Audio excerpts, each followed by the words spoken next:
Just this. Good morning. If we could ask everyone to take a seat, we are going to do the swearing in of our newest board member before we officially start the meeting. Thank you.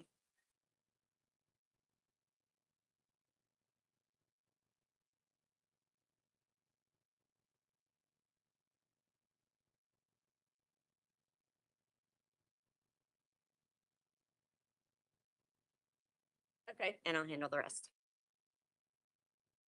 That way.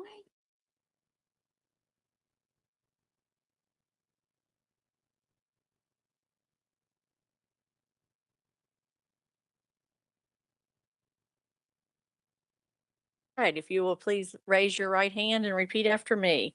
I, James D. Paul, do solemnly swear that I will support the Constitution of the United States of America D. Paul, do solemnly swear that I will support the Constitution of the United States of America and the Constitution of the State of West Virginia, and the Constitution of the State of West Virginia, and that I will faithfully discharge the duties of the office of a member of the West Virginia Board of Education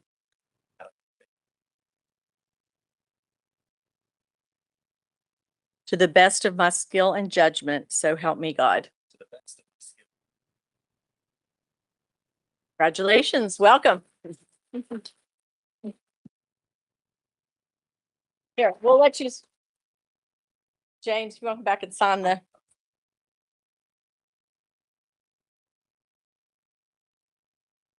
On here, and then Tina will swear it or I'll notarize it. And Make sure you guys want to speak. thank you. Thank you.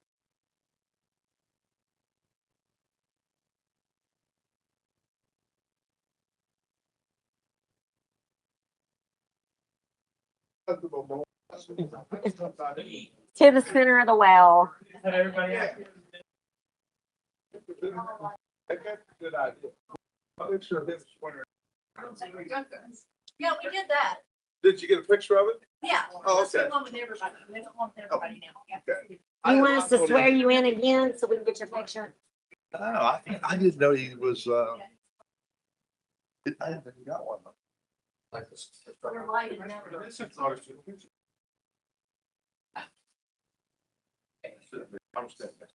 We can have two rows. We can have the ladies up front and the men in the back. We can have the four men in the back, but I'll scoot to your right. Go on a little bit. Everybody look at me. I'll smile on three. 1, 2, 3. Thank you. You just Photoshop the other members.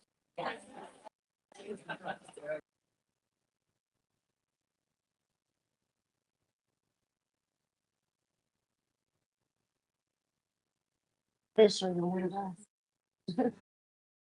It's good to have you things. Mhm. We still have about 10 minutes until meeting time. I just want to make sure.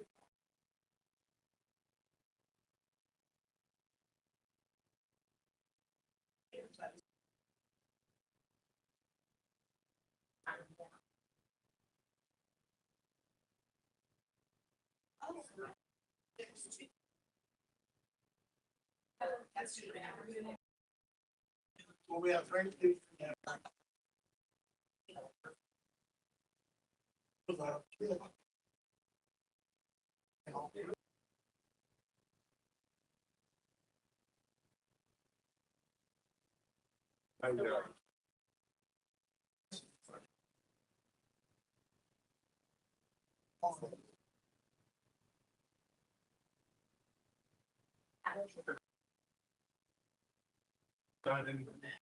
That's it. I got everything else handled. Um, so-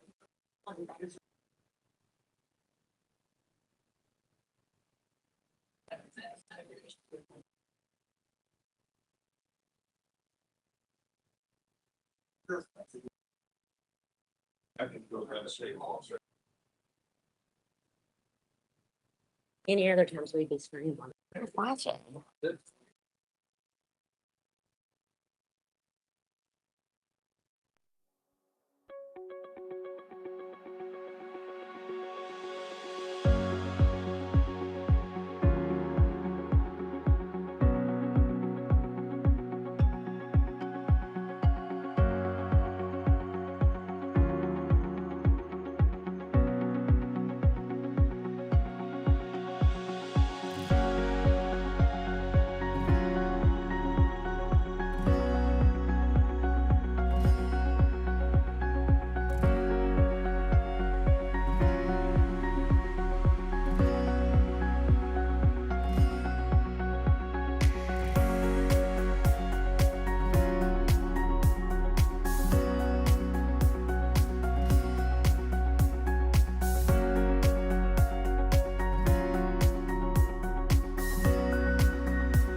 March 11th meeting of the West Virginia State Board of Education. And with that being said, Kathy Justice, would you lead us in the Pledge of Allegiance?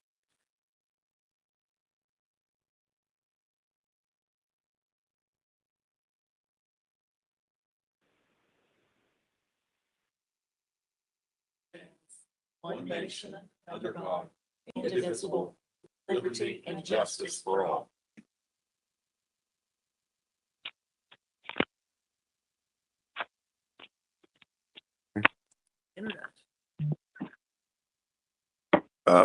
I think we have two people on virtual today, Mr. Wooten and Dr. Stansberry. Are you there? Can you hear us? Yes, sir. Yes, sir, I'm here. Thank you. Good morning. With that, would you lead us to the introductions? James Paul, Jefferson County. Scott Road Truck, Monongalia County. Kathy Justice, Green Rock County. Bob Dunleavy, Ohio County. Nancy White, Harrison County.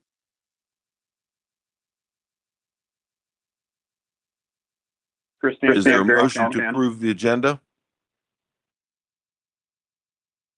So moved. Second. Okay. With that, recognitions. Oh, we have to vote on, I'm sorry. Okay. Hey. Yeah. We'll get through it. There's a motion and second. All in favor? Aye. All opposed? Motion carries. Recognitions? Yeah. Recognitions. Dr. Claus. Yep, okay. At this time, I'd like to ask Dr. Erica Close to come forward to begin our recognition. Well, good morning, Vice President Gabriel, Superintendent Blatt, and members of the board. Today, we're honored to welcome several special guests to the board meeting, including both distinguished Milken Award recipients and an educator who just joined this extraordinary network of educators. I'd like to just ask all of our Milken recipients just to stand so you can see who they are.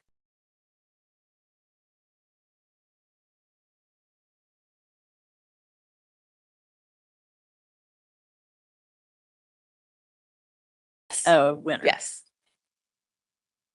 We're also pleased to welcome Mrs. Stephanie Bishop, Vice President of the Milken Educator Awards at the Milken Family Foundation and a 2001 Milken Educator from Virginia. In her role at the foundation, Stephanie supports this national network of outstanding educators, advancing strategies that celebrate, elevate, and activate Milken educators across the country. Please join me in warmly welcoming Stephanie, who we consider a member of our West Virginia Milken family, as she shares a few words.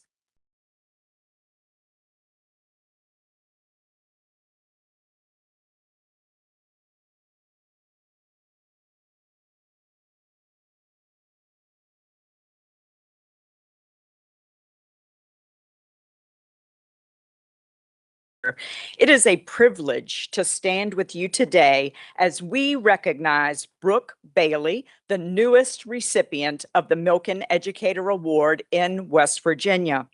For those I have not had the pleasure of meeting, I am Stephanie Bishop, Vice President of the Milken Educator Awards.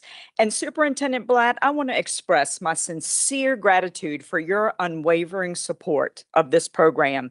Your leadership reflects a deep understanding that when we honor outstanding educators, the impact extends far beyond one classroom. It strengthens entire schools, communities, and ultimately the future of this state. West Virginia's strong legacy with the Milken Educator Awards is no accident. It is the result of thoughtful selection processes, meaningful collaboration with the West Virginia Department of Education, and the dedication of leaders like Brooke Green and Christy Day, who work tirelessly to elevate excellence across the state. Since 1990, West Virginia has proudly partnered with the Milken Educator Awards, and in that time, more than $2 million has been invested directly into one of the state's greatest assets, its educators. The Milken Educator Award recognizes extraordinary classroom talent and includes an unrestricted $25,000 prize. Educators like Brooke Bailey represent the very best of the profession, truly among the top 1% of educators in our nation. This school year alone, 26 educators across the country received the Milken Educator Award. Often referred to as the Oscars of teaching, the award was established in 1987 by Lowell Milken to shine a national spotlight on educators who are transforming student learning. Since then, more than 3,000 remarkable teachers and leaders have been surprised in front of cheering students and colleagues, just as Brooke was at Mullins Elementary School in November, with national recognition and a $25,000 award that affirms the vital importance of their work. West Virginia Milken educators hold a very special place in my heart. The West Virginia Milken Educator Network, in partnership with the West Virginia Department of Education, has become a model for the nation. Their work to elevate and celebrate high school students through Grow Your Own programs at the West Virginia Milken Educators Forum demonstrates what is possible when accomplished educators lead the way in strengthening the profession. Network leaders Brian Allman, Dr. Erica Close, and Jennifer Reeves have been invited to share this work at the National Milken Educator Awards Forum for the past 5 years, a testament to West Virginia's outstanding leadership. In June, Brooke Bailey will travel to Washington, D.C. to participate in the National Milken Educator Awards Forum, where she will join fellow honorees from across the country, and together they will engage in panels, roundtables, and collaborative sessions designed to amplify their impact and continue advancing excellence in education nationwide. We are deeply proud of our partnership with the West Virginia Department of Education and grateful for your shared commitment to celebrating educators who are changing lives every single day. And we look forward to many more inspiring surprises in West Virginia in the years to come. And now it is my honor to invite Superintendent Blatt to join me as we present the Milken Educator Award obelisk to Brooke Bailey.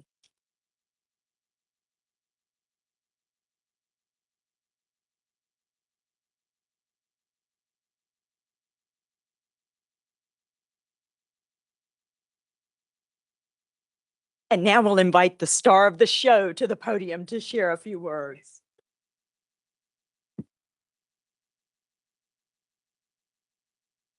Good morning. First, I just want to say how honored I am to be here with all of you all. Being West Virginia's sole recipient of the Milken Educator Award this year still feels a little surreal. When they called my name, I remember thinking, oh my gosh. And I'm sure if you saw my video that was on the State Department page, that's exactly what I looked like. I immediately covered my face and thought, I don't think they really meant to call my name. But standing here today, surrounded by such passionate and inspiring educators, I feel incredibly grateful to be part of this amazing family. I teach in Wyoming County, where our schools and our communities are closely connected. In my small town of Mullins, West Virginia, the schools are the heart of the community. Our students grow up together and their families know each other very well. As a teacher, I know their siblings, I'm friends with most of their parents, and I spend many weekends and evenings coaching a lot of them in basketball, cheerleading, or baseball. That connection and relationship is powerful. It reminds me every day that what I do matters far beyond the classroom walls. Teaching isn't just about delivering content, it's about those relationships. One of the biggest lessons I've learned as a teacher is that students need to know you care before they're willing to take risks in learning. You can have the best lesson plan in the world, but if the students don't feel valued, they will not fully engage. When students know you believe in them, amazing things can happen. My students trust me. They're often willing to go outside their comfort zone to learn math, and I feel incredibly successful when they leave me saying, I've never loved learning math until now. The Milken Educator Award shines spotlight on educators but I believe it also highlights the incredible work happening in classrooms all across the country. Teachers everywhere are creating opportunities, encouraging curiosity, and helping students discover their potential.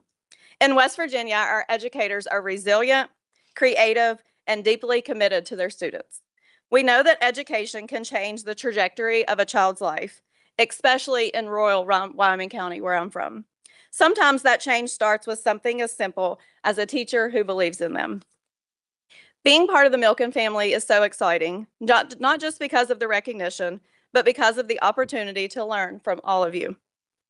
When educators come together, share ideas, and support each other, the impact multiplies. The work we do individually in our classrooms becomes something even bigger. Receiving the Milken Educator Award this year is an incredible honor, but more than anything, it's a reminder of the responsibility that we all share as educators. Every day we have the chance to shape the future, one student at a time. So to everyone here today, thank you for the work that you do. Thank you for the inspiration that you provide, and thank you for welcoming me into this amazing community. I'm proud to represent West Virginia, and I'm excited for the journey and the opportunities that lie ahead. Thank you.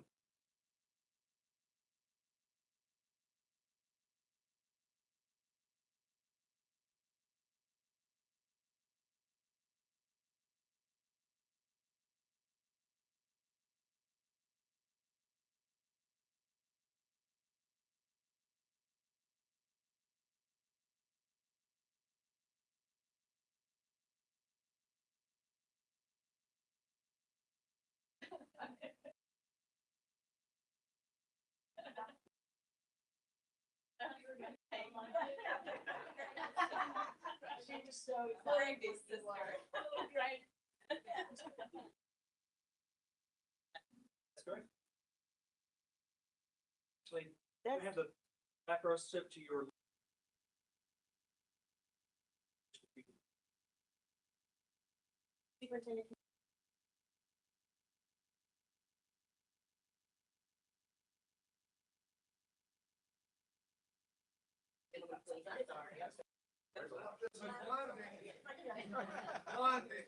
Thank you very much.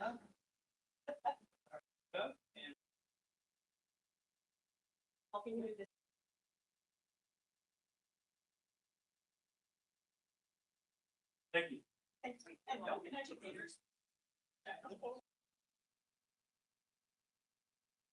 Yes, board members. Great so far. Everything moving.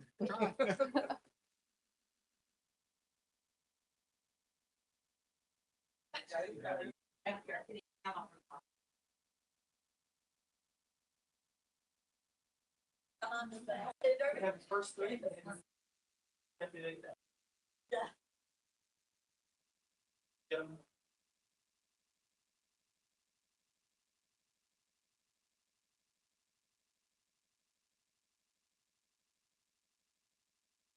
Thank you. Wait a minute. Wait, we gotta get my prayer.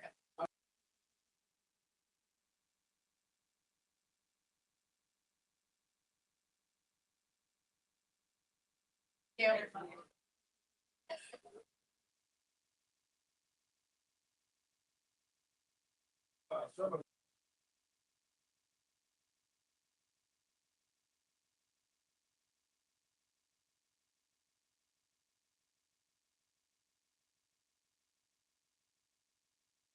You know, I'd like to say something, if you don't mind. How many people in this world, after you get through school, get a chance to go do something they love to do? You can see the passion in your speech, and it's so rewarding to see somebody that is just happy with what they do. Thank you.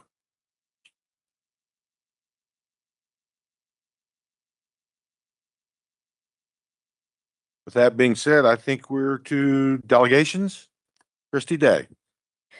Good morning, Vice President Gabriel, Superintendent Blatt, members of the board. We have 7 delegations today. Members of the public delegations, if you have materials that need to be given to the board, please give them to our secretary of the board, and she will make sure that the board gets those and receives those. Our first delegation is Dr. Sue Westfall. She's with the organization Stands with Kids. Her topic is vaccines.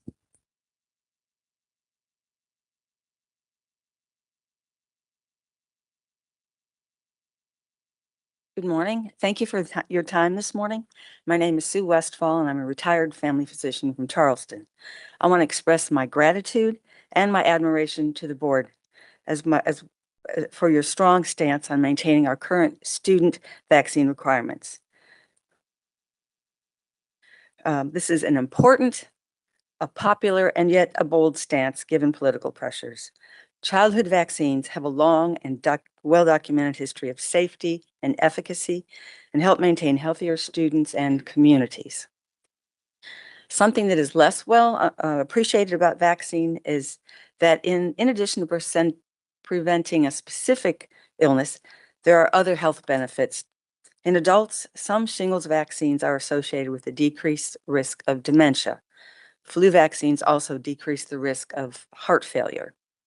In children, measles, mumps, and rubella vaccine are associated with reductions in other childhood illnesses, as well as decreased rates of asthma. The West Virginia Board of Education's policy is strong and well supported by scientists, medical professionals, and the public. A February Washington Post article written by a former Baltimore health commissioner was titled, "RFK's attacks on vaccines just hit a wall of pediatricians."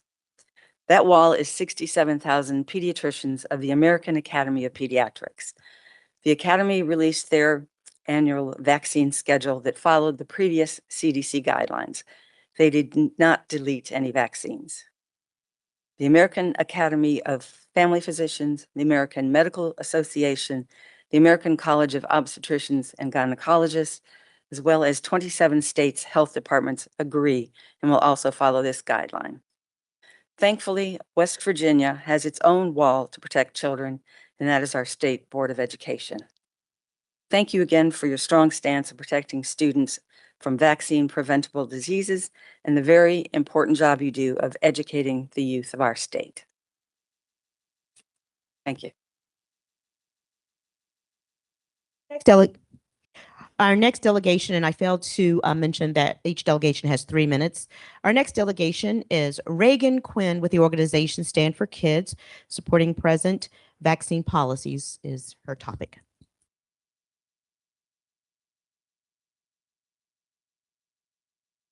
Good morning, everybody. My name is Regan Quinn, and I'm appearing on behalf of Stand for Kids. I wish to thank the Board of Education for its enlightened and humane vaccination policy. As a person of 71, I'm a bit of a time traveler. My personal experience touches on the era when there were no vaccines. When I was growing up in the 1950s, polio would cause as many as 50,000 children to be paralyzed and 1,800 to die. Measles would cause 48,000 hospitalizations and 500 deaths a year, mostly in children. In my grandparents' time, pertussis would kill 8,000 children a year, and diphtheria 15,000 persons, mostly children. Among those diphtheria deaths was my Uncle Jimmy, whose photo portrait hung on my grandparents' wall all the time I knew them. On a bright Saturday at the age of 7, Jimmy came down with diphtheria, and he died shortly thereafter. Within a week, another little boy who lived down the block suffered the same fate. Imagine the desolation of that. My own father contracted polio as a medical student. He wasn't expected to walk again, but he did and went on to practice medicine using leg braces. The disease shortened his life, though, for he died in his 60s of post-polio syndrome. Vaccine skeptics talk about medical liberty, but there is liberty in knowing a new baby or a family member with a compromised immune system is protected by herd immunity against death and handicap.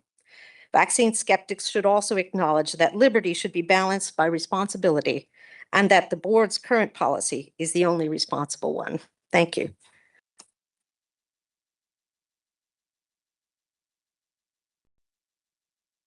Our next delegation is Vicki Swain. I apologize. I can't see the writing, but Vicki Swain, Stand for Kids, on the topic of vaccines. My name is Vicki Swain, and I want to thank you for allowing me to speak today. adults and they're grown, but I now have a grandchild and I'm here to speak for him. As so often happens in the world that we live in, our children become the victims of adult agendas. We don't see children here today having a voice in this. It is the adults in their life that pick and choose for them. And I think that I want to thank you all for being on the right side of this issue. I was a nurse for most of my adult life. I worked at Women and Children's, and I saw kids overcome phenomenal health issues, and they went on to live good adult healthy lives. So it makes me sad when you save an infant to go into the school system, and then all of a sudden they're faced with this problem that also might affect, you know, their adult life, whether they get a disease or not, when it's preventable. And, you know, as a nurse, I know that our healthcare system in West Virginia is stretched to the max. And this only adds to the burden of that. When you have a preventable disease and somebody ends up in the hospital, it just stretches our healthcare dollars. And I just want to know that all I'm here is just speaking for my grandson and to say that these are the kinds of things we need to think about. And I'm glad that you can be the heroes of your story on this issue. And I just want to thank you for that. Our next delegation is Robin Godfrey. He's speaking on the topic of public schools deserving support. Thank you, President Gabriel, Superintendent Blatt. Welcome, Dr. Paul. I'm Robin Godfrey. I'm a retired bankruptcy lawyer for the good guys, debtors, live on the west side of Charleston. And I'm here to support you and to salute you for the work that you do on behalf of public education. I have experience with schools. I taught a one-room school in McDowell County for a year. We got water from our spring. We had outdoor bathrooms. Nobody from Coon Branch Mountain outside of Yeager ever graduated from high school. I was disinvited back to McDowell, as you might expect, and then taught a three-room school for 2 years in Grant County. Our three sons graduated from Capitol High School. A free and thorough education, public education, is foundational to democracy. Not private schools, not religious schools, not Hebrew day school, not homeschool, public school, what you do. I recognize the sacrifices that teachers make, commonly taking money out of their pockets to buy basics, not just extras, but sometimes basics for their students. And what issues that teachers face today that I did not have to: homelessness, addiction, the threat of gun violence, and a shrinking paycheck. I'm aware of the Hope Scholarship, which is fundamentally unfair to taxpayers and contrary to the concept of a free market. It requires taxpayers to fund 2 or more school systems. Some of these schools are just, frankly, seat of the pants. I have some acquaintance with homeschooling. I promise you that a lot of these products of these schools will not be able to compete in the marketplace. My wife was one of 4 children that grew up right over here, the O'Farrells. All 4 children went to 12 years of Catholic school, private school. Their parents were not looking for a handout from the taxpayers. They chose how they would spend their money. That's called the free market. So I commend you for your service. And everyone in the public school system, superintendents, principals, teachers, aides, cooks, janitors. This is as thankless a government task today as you can find in light of the malicious intent of Project 2025 and 2025 ideology, which comes at the expense of public schools and public school students. So I salute you and I thank you for your work on behalf of our society, our democracy, and our students. Thank you.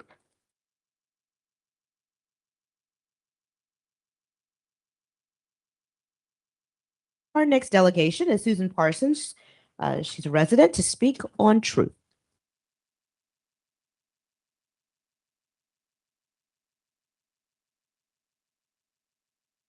I do want to say thank you for the teachers and all of you guys. I am thankful for you.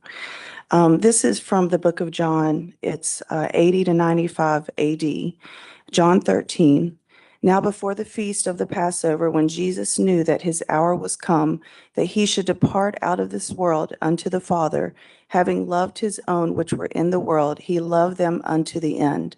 And supper being ended, the devil having now put into the heart of Judas Iscariot, Simon's son, to betray him, Jesus, knowing that the Father had given all things into his hands, and that he was come from God and went to God, he riseth from supper and laid aside his garments and took a towel and girded himself.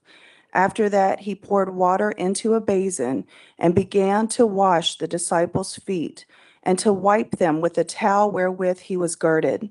Then cometh he to Simon Peter, and Peter saith unto him, Lord, dost thou wash my feet? Jesus answered and said unto him, What I do thou knowest not now, but thou shalt know hereafter. Peter saith unto him, Thou shalt never wash my feet. Jesus answered him, If I wash thee not, thou hast no part with me. Simon Peter said unto him, Lord, not my feet only, but also my hands and my head. Jesus saith to him, He that is washed needeth not to save to wash his feet, but is clean every whit. And you are clean, but not all. For he knew who should betray him. Therefore said he, You are not all clean. So after he had washed their feet and taken his garments and was set down again, he said unto them, Know you what I have done to you? You call me Master and Lord, and you say, Well, for so I am. If I then, your Lord and Master, have washed your feet, you also ought to wash one another's feet. For if I have given you an example that you should do as I have done to you, verily, verily, I say unto you, the servant is not greater than his Lord, neither he that is sent greater than he that sent him. If you know these things, happy are you if you do them. I speak not of you all. I know whom I have chosen, but that the scripture may be fulfilled. He that eateth bread with me has lifted up his heel against me.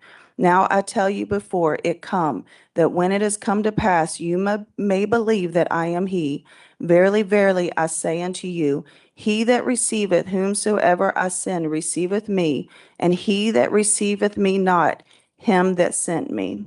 And this is the last 34 and 35. A new commandment I give unto you, that you love one another as I have loved you, that you also love one another. By this shall all men know that you are my disciples, if you have love one to another.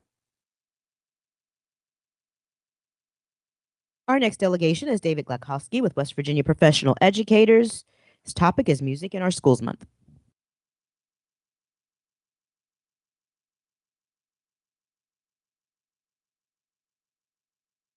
Good morning, board members, and good morning, Superintendent Blatt. Good to see you all this morning. I would like to remind everyone that March is Music in Our Schools Month.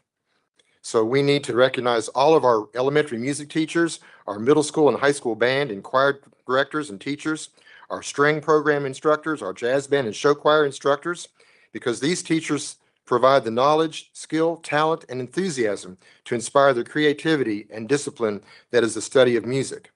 This is an important subject, and it fosters brain development that transcends all other aspects of life learning. It is through music that we learn our history, our cultures, our trends, and how to express ourselves. Music promotes creativity, teamwork, develops social skills, and serves as an expression of our emotions. Can you imagine life without music? I know I can't.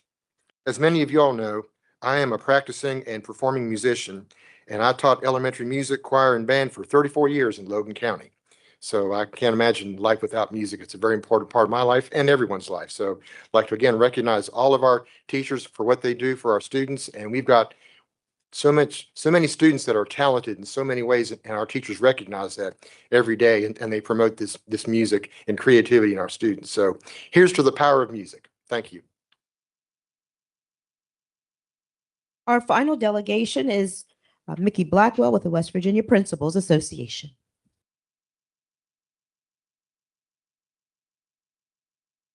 Where they put you on the agenda, so I guess that's why I'm going to be last.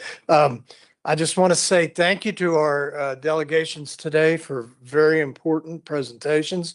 I agree with almost everything that I heard, and I would just like to echo the support for the public schools and everything that you guys do and stand up for the children and the communities which are based around our schools.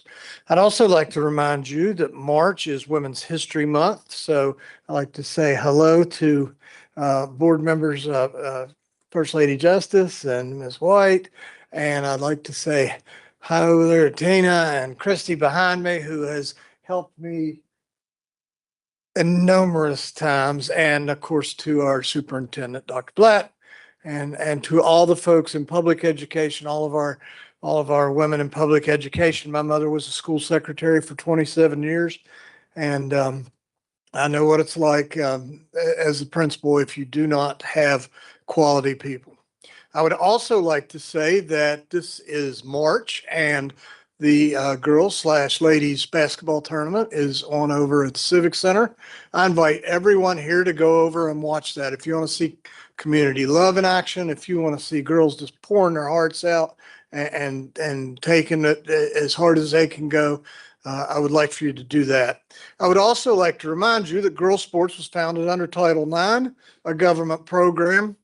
I would like to say that without equity, without diversity, without inclusion, these sports programs for ladies and women would not exist. And if you're against diversity and equity and inclusion, I invite you to go right down there to the Civic Center and slap up a big sign and say, girls don't deserve to play.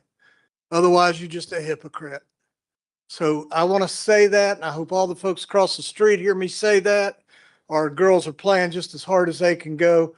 We need to be proud of them, and we need to understand the role that all of us play and how we honor each other. I was talking to Scott Road Truck, member Road Truck, before we started. He said, what are you going to talk about? And I said, Women's History Month. He said, man, I know a great book. It's called We the Women. It's by Nora O'Donnell. It's about the women who shaped American history. He said, everybody should know that. And as soon as he left, I wrote it down and I looked it up and I said, I'm going to announce that today. And I hope that everybody here knows at least there's one board member who's reading a book, and two, that this is a great book for everybody to get out in schools, because if Mr. Road Truck suggested it, I know that it's going to be nothing but high quality. Last thing I want to say is this. We've got a lot of statues for a lot of folks out here in the Capitol grounds. I want to propose that we take a statue, a replica of the statue from West Virginia State University of Katherine Johnson, and we start working to raise money and to build a statue right out here in the center so everyone at the Department of Education can see it and everyone can see what a West Virginia woman looks like when she's leading the way. So I want to thank you guys for everything that you do. I hope to see you all at the ball games. Come over to the hospitality room. We're a co-sponsor there with the SSAC, and keep protecting public schools. Thank you.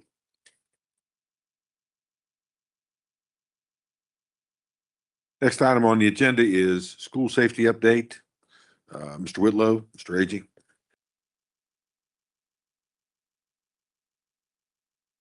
Good morning, Vice President Gabriel, Superintendent Blatt, members of the board. Just a couple things to update you on and inform you. In the month of February, there were 75 incident reports given to the school safety unit. Those come through the CSEND app, emails, phone calls, all the various methods. And obviously, those are a broad range of criticalness and types of incidents. They're all handled according to protocols that are put in place. Next thing I wanted to mention, we often talk about initiatives and acronyms and programs in safety that some of y'all might not even know what those are. So I wanted to kind of just briefly go through one of them that's pretty common in the state, just where you know. And this is the I Love You Guys Foundation, and it's their overarching kind of standard response protocol that in a school, this is what kids and teachers do when incidences happen.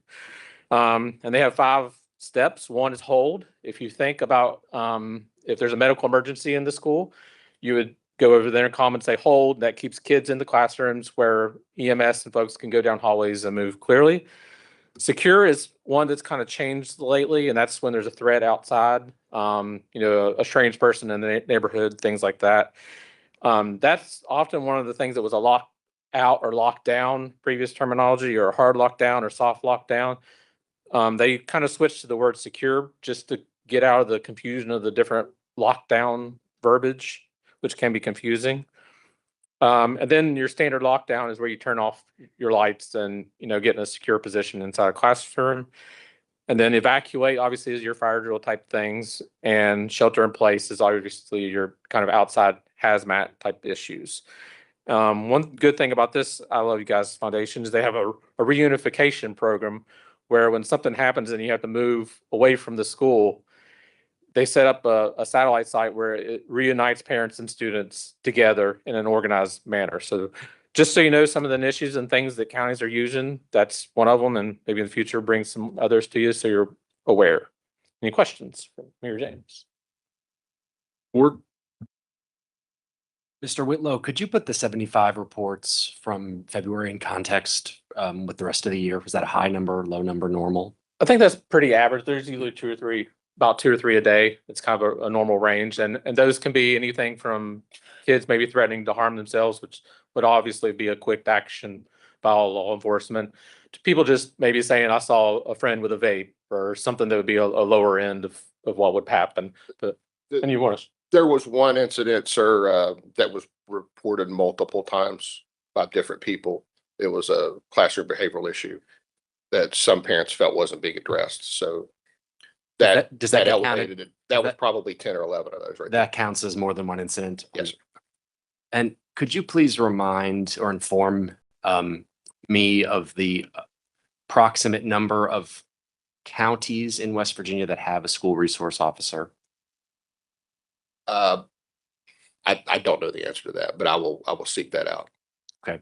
And I'm also curious about our public charter schools in counties that do have an SRO. I'm curious to know, perhaps now, perhaps for a future meeting, if those counties, or excuse me, if those charter schools are on the rotation for the school resource officers to support as well. That might be more up to the agency that's doing that, which is either a municipality if it's in a city, or a county sheriff's department. Those are our SROs come from one of those two agencies. Typically, the state police hasn't participated. I think that's more of a manpower issue. But as far as I'm aware, the resource officers are all either a deputy sheriff or a municipal officer if the school is in a municipality. Thank you.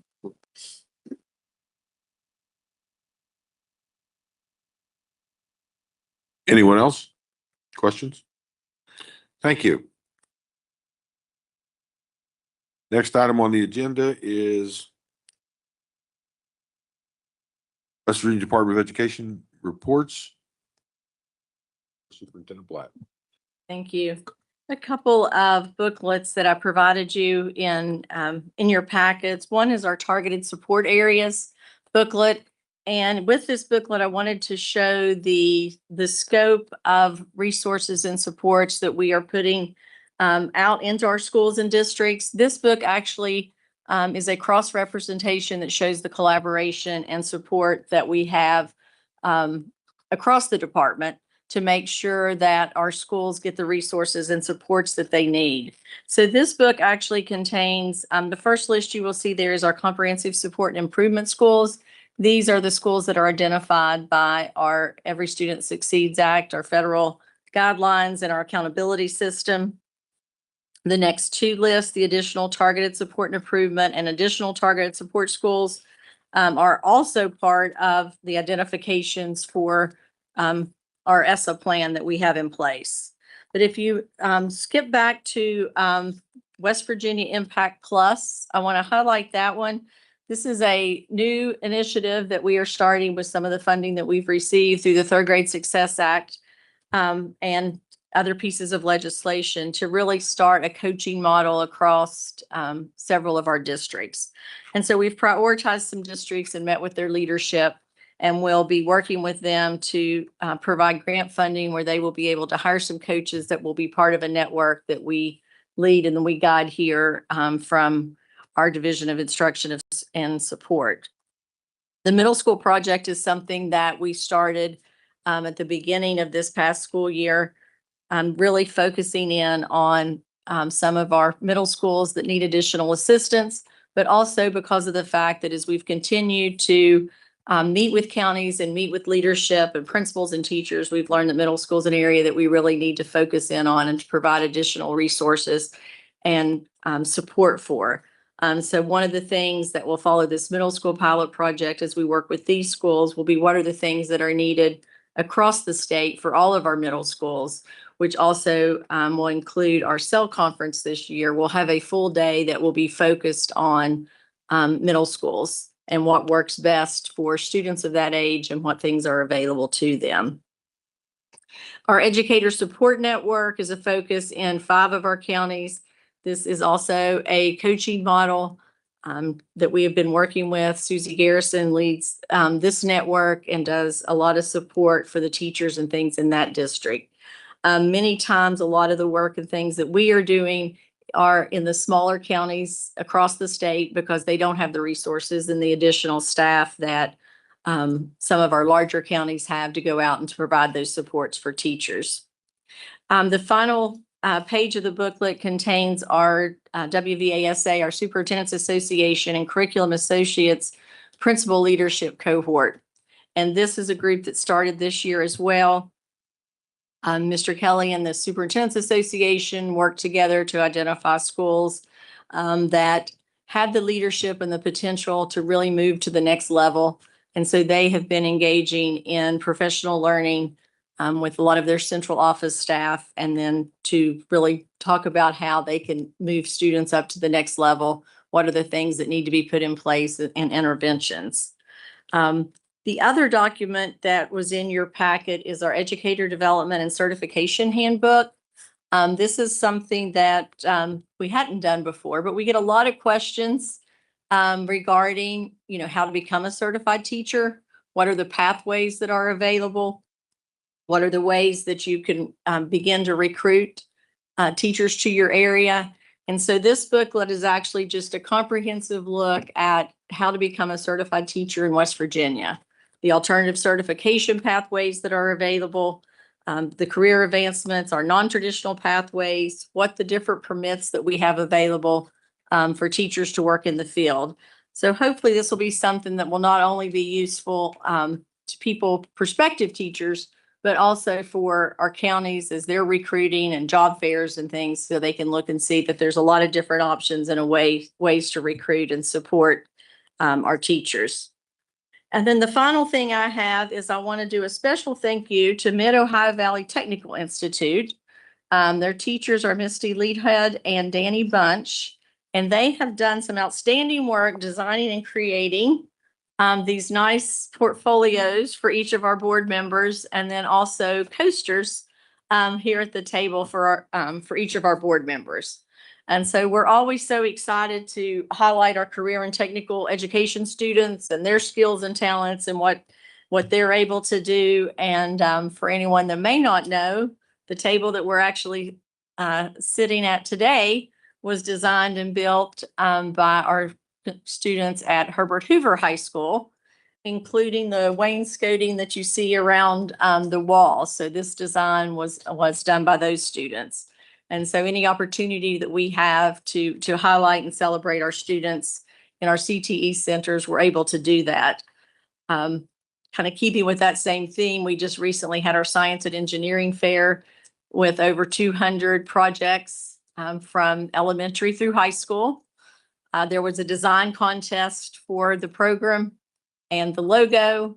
The student that won that then sent their design to Huntington High School's graphics design class, and those students put it into a t-shirt, and then they were available on site at the science and engineering fair making t-shirts and selling those to those participants. So again, we have a lot of great things, going on in our schools, and we're trying to continue to streamline and support the way that we operate here at the department to make that happen. So that concludes my report. If anyone has any questions. Are there any questions of Superintendent Black? I would encourage any of you, sorry. Go ahead. I attended the teaching teaching standards commission meeting yesterday, and I learned a very important fact. When you're talking about certification and how they're streamlining the process for someone to go onto our website and apply, and that the Wheeling Park students are doing the tutorial videos so that they can connect with the younger people who know more about social media and how to navigate that world. So that's fantastic to hear about that. Next item on the agenda is the consent agenda. Is there a motion to approve the consent agenda? It's a motion Second. and a second. All in favor? Well, okay. Now we can discuss, correct? After, is that right? Any questions? Yeah, any questions?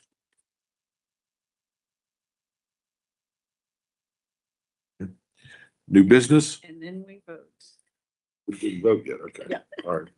No, he's not done this for a while. Yeah. I haven't done it for a while, that's correct. Do I hear a motion and a second? All in favor? Aye. All opposed?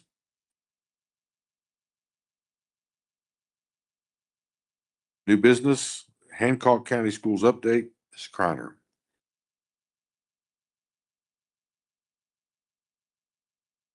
Good morning, Vice President Gabriel, Superintendent Blatt, members of the board. In January 2026, this board was presented with a report of a projected multi-million-dollar budget shortfall in Hancock County schools due to loss of student enrollment, failure to reduce staffing positions paid from ESSER funds, and other local financial decision-making. Upon hearing the report, this board voted to immediately intervene in the operation of Hancock County schools. Walt Saunders was appointed superintendent of Hancock County Schools and is here today to provide the board with a status report.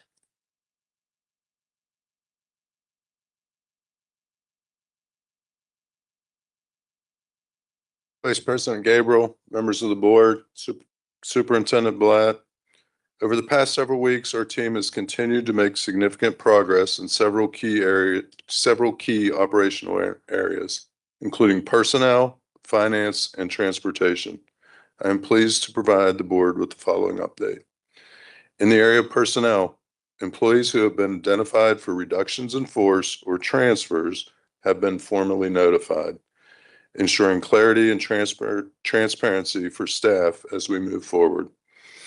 We have also completed an analysis of contract structures of 261-day contracts, resulting in a decrease of more than 400 contract days across the district.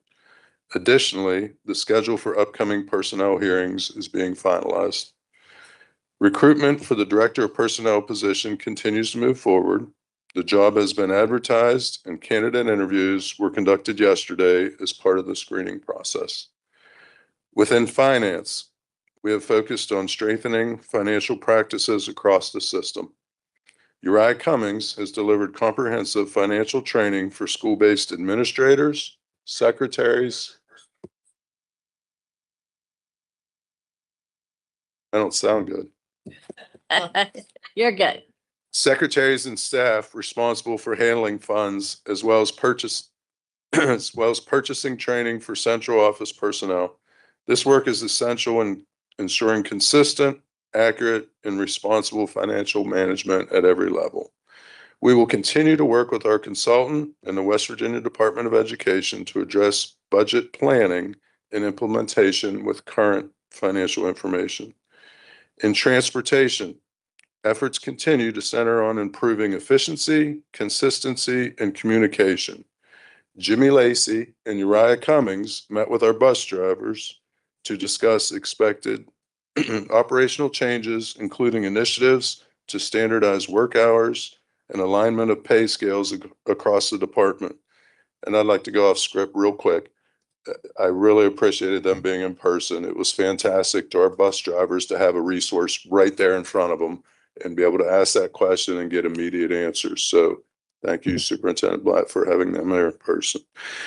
During this review, several concerns specifically related to overtime practices, Timekeeping and contract structures were identified, and we are actively addressing these issues to ensure compliance and fairness. Finally, transportation to assess efficiency and better serve students and family. Across all departments, these efforts reflect our continued commitment to strong operations, transparent communication, and responsible stewardship of district resources. I look forward to providing you with future updates as this work progresses. Are there any questions? Any questions of the board? It's like, statement. Go ahead. I would just like to thank Mr. Saunders for stepping in and taking on this position. This was declared a intervention county. It was an emergency situation. We knew going into it that there were going to have to be a lot of reduction in forces in order for them to get their budget where it needed to be. And it's hard to step in as a leader and someone who wants to step in and to build a culture and move a system forward, to step in and have to make those hard decisions up front. And so I appreciate the fact that you were willing to do that. Thank you. And I was going to support. And I was going to say something along the same lines. Okay. I have been through what you're going through a couple of times. And how's your morale in that area? We're getting there. We're keeping it up. One of the nice things, it really wasn't a secret. We have some financial issues. So I think a lot of people were prepared. And when I met face to face with people, the overwhelming majority was understanding.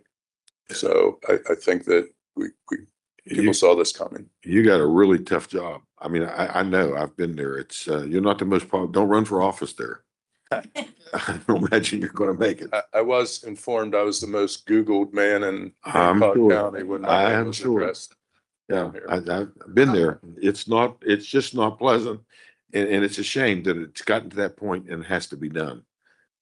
You just can't function over the formula like that. But I'm speaking for myself, of course, and I'm sure the rest of the board feels the same way. I truly appreciate you taking the time to go down there and do this. It's not a popular job. It's not an easy job. And I'm sure you spend a lot of nights in bed laying awake. No, No? I might be fibbing. Bob? Well, I've known you for a long time, and you do a great job at High County. You did a great job at High County, and I couldn't think of a better person to recommend. I'm glad that Michelle agreed to put me up there, and it was her choice, not mine. Anyways, thank you for doing that. Thank you. Appreciate it. You couldn't pick a better person. As long as Superintendent Blatz keeps sending their team up north, we'll be fine. Okay. I need that support. Thank you. Next time on the agenda is Upshur County and Ms. Kreiner. Hello again. As a result of a special circumstance review report presented by the WVDE Office of Accountability, Upshur County Schools has been under state control since June of 2023. While the initial report identified deficiencies in multiple areas of operation throughout the county, additional areas of focus have been identified and addressed over the past 3 years. Every 6 months during this intervention, this board has been provided with an update of the progress made toward building the local capacity for sustained improvement, establishing systems that ensure compliance with all policies, and providing students with the highest quality educational opportunities. Mrs. Christy Miller has served as superintendent of Upshur County during the period of state intervention. She is here today to provide the board with a status report.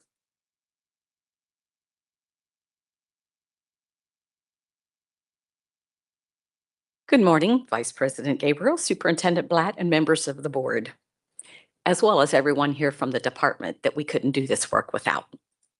I don't know if this will be my final opportunity to speak to you, so I want to use this moment wisely and perhaps differently. Not to repeat numbers on pages that you see or the progress reports you've already read, but to speak about the people behind them. My tribes, as I like to refer to them, because without them, Upshur County Schools would not be where we are today. My first tribe is my partner in this work. Steve Watering. Together, we built a plan and walked forward with the full support of the West Virginia Department of Education, Superintendent Blatt, Associate Superintendent Kelly and his staff, legal, teaching and learning, federal programs, finance, child nutrition, and CTE. And as Walt has stated, we couldn't do this work without them. They answered questions, supported our sometimes outside the box thinking, and showed up when we were waving the white flag. They were the first spark, and they kept us moving. My next tribe is every employee in the Upshur County school system. These are people who give endlessly to our students, our families, and our community. Those numbers you see on a page would not exist without them. They put children first every single day. They embraced the changes, shifted their focus back to teaching and learning, and placed students at the center of every decision. And with the guidance and support of Jimmy Costas and Associates, our school level leaders began to build a deep understanding that culture is everything, that our why matters, and that a strong system is only possible when every person in it is valued and empowered. Because of that work, our staff didn't just adjust, they transformed.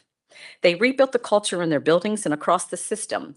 We moved from isolated schools to a unified system, one built on the strength, heart, and purpose of the people within it. Then there's the community. No, they've not always been on our side, and sometimes they still question everything we do, and there are things that we still cannot answer. There will be more unrest as financial burdens continue to outpace enrollment, but they still show up. They cheer for our kids.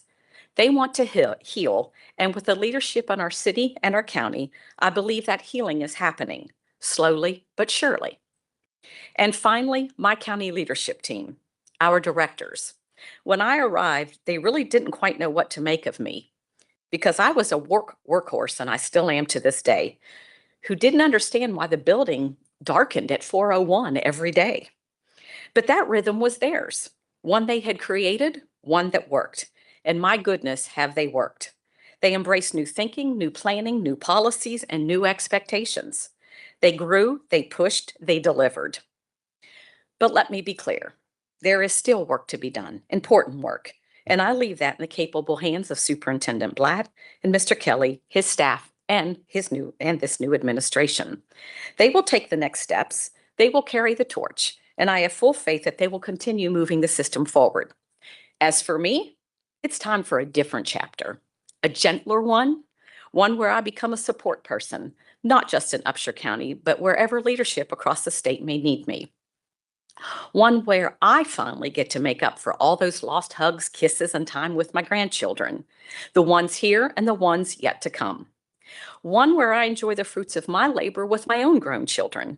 And most importantly, one where I become a more present companion and wife to an ever patient, ever supportive husband. Without him and the values instilled in me by my parents, I would not be standing here today. Yes, the passion still burns deep inside and outside me, but it's time to move to a new role. Sorry, this is hard. I share all of this for one reason.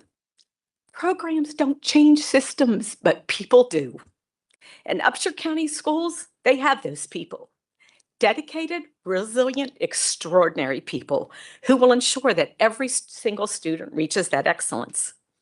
We are present, we are prepared, and we are being excellent every single day. We are Upshur County Schools United for Excellence. Thank you. Any questions?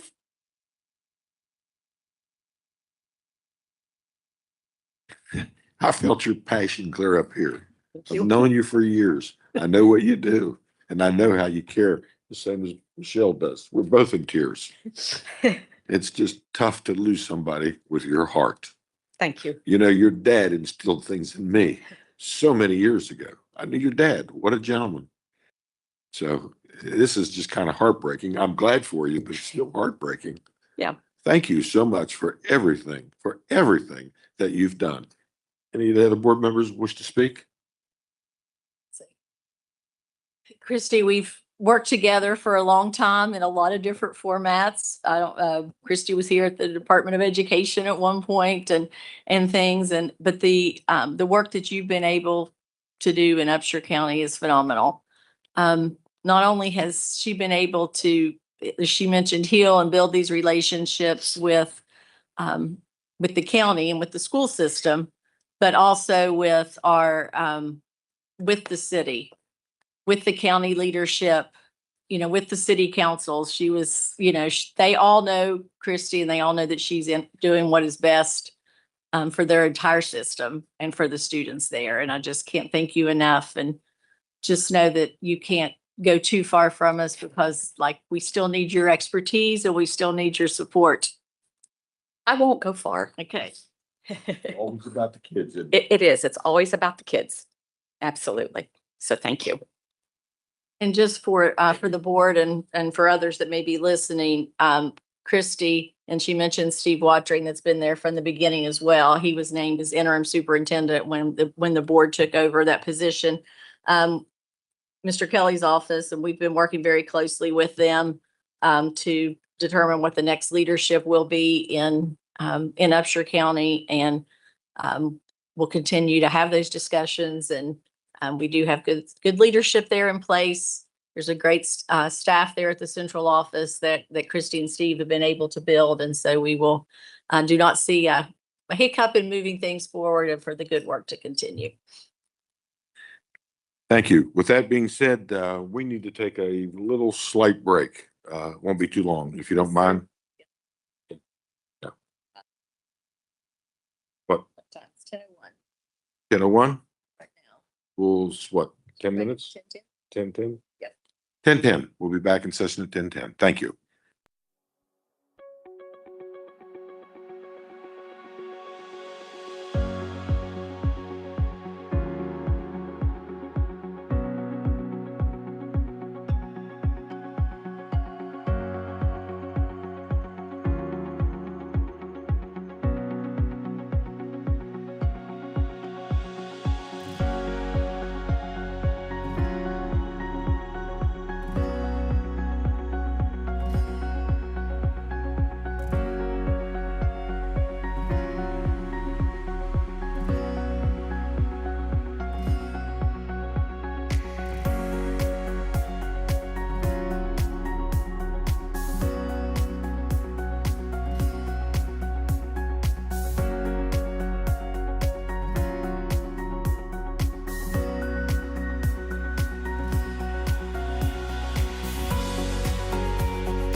Okay, Ms. Talbot, Yes, I'm here. Thank this you. is the reconvenience of West Virginia schools for deaf and blind off-campus barn property. Yeah, and I'm going to try to make this more exciting than it actually looks. Just I- make it simple because Yeah. we're hard to, So as you all know, the State Board of Ed is responsible for the operation for the schools for the deaf and the blind. And therefore, property that is owned by the schools for the deaf and the blind is essentially owned by the State Board of Education.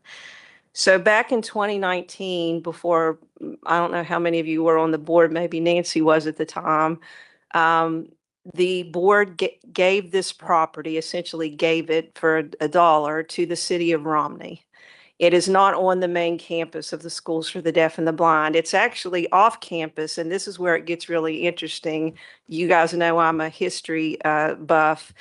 This property has a dairy barn on it, and it is a very elaborate dairy barn. It's still there. The city has since put a new roof on it. And it was used to make dairy products, and cattle were put there for the schools for the deaf and the blind. And there's a big acreage, flat acreage, where the garden was for the schools for the deaf and the blind. And the students and others gardened to produce food for the school. And that's the property that we gave to the city. They wanted to restore this dairy barn. It's apparently on the National Historic Register. Because of its unique structure. They have done some work to that effect. Now they're to the point where they have gotten a federal land conservation grant, or in the process of getting a grant, to put a recreation area on the acreage and a public pool. And it is a condition of the grant from the federal government, the Department of Interior, that they have what's called fee simple absolute title. Right when we conveyed it to them in 2019, it was conveyed with a reverter clause in the deed. If any of you all know anything about property law, the reverter clause said that if it wasn't used for a public use, it would have to revert back to the State Board of Education. Now, when the city first came to me about this, I said, well, isn't the use that you're going to use it for, the recreation area, isn't that a public use? And they said, yes, but the Department of Interior is fairly picky about what kind of title we have to the property. So we have to have that reverter clause essentially released in order to further this process. So we worked with the city attorney and the mayor. And I also contacted the state contact for the federal grant to get the lay of the land there. And we've got a deed prepared, which, the president of the board will have to sign when he's available to make the signature, to basically release that reverter clause and give them free and clear title to the property. And this will have to go to the Board of Public Works to approve, because there's a statute that requires conveyances between public entities to be approved by the Board of Public Works. But we need this board's approval to proceed. And so we're recommending that you approve this reconveyance of the property to the city of Romney. Yeah. So if this board approves the reconveyance, but the city of Romney fails to secure the grant or abandons the project, then, I mean, I guess that's just what I would like to know. Have they have this grant 100%? I believe they have it in hand. They're just finalizing some of the details. So it doesn't appear to me that would be likely. And I do understand that the federal government will have various conditions on the land use too, in light of the grant being given. So it'll continue to be used for public use as long as those grant conditions attached to the land, is my understanding. Thank you. any other questions? Is there a motion to approve the unconditional reconveyance of West Virginia schools deaf and blind barn property? I move that we approve the reconveyance of the West Virginia Schools for the Deaf and Blind off-campus barn property to the city of Romney. Is there a second? Second, all in favor? Aye. All opposed? Moving on, West Virginia Board of Education and West Virginia Department of Education and Personnel Matters. Well, we don't have anything. I was told we didn't have anything, yeah. You want to make something?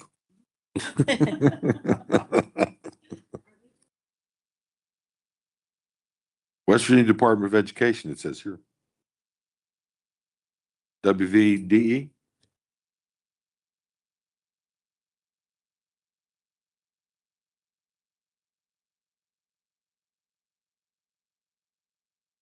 Oh, on this one. Yep. Okay, so we need a motion for what? The West Virginia Board of Education Personnel Matters? I'll make the motion that we approve the West Virginia Board of Education personnel matters that are included in the attachment. Do I hear a second? Second. All in favor?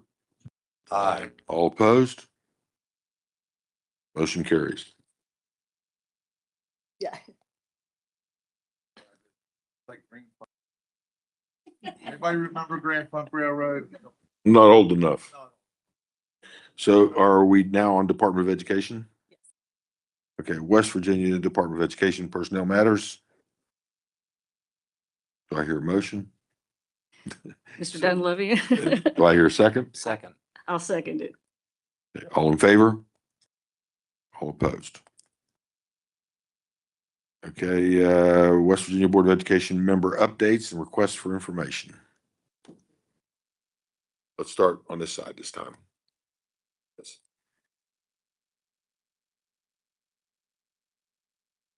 I think it's nothing. I had the pleasure. I'm gonna just talk without it. Yeah. That's okay. That's just for the people streaming. I had the pleasure of being down in Harrison County the other day at Chinston at Lincoln. It's called Lincoln. And yes, and had the pleasure of being there with President Benson from WVU and Morgan O'Brien from Hope Gas. And they were in the classroom and they were doing steam tack. And they were the beginnings of an immersion for people that are thinking about going into the natural gas industry as a profession. They were showing them all types of things that they would be able to do. And they had their hands on these things that they got excited about. It was just fabulous to see. He participated as a student. He got in a chair and he participated. I thought that was fantastic. And then really thanks to Hope Gas for all they're doing to support education. You know, they've done so many things with the Alliance and otherwise. So just want a big shout out to them. Thank you. Just like to express my thanks to the senior officials at the State Department for getting me up to speed here to join the board, and also especially Tina Payne for everything she's done since I've been nominated for this position, and also to my fellow board members for welcoming me the way you have. I really look forward to the work that we have to do, and you know, from my perspective, it's all about student outcomes. It's all about what's doing best for our students here in West Virginia, and that's what I'll be focused on. So just wanted to say thank you, and Superintendent Blatt, thanks to everyone on your team for the warm welcome. We're excited to have you, and thank you for being here.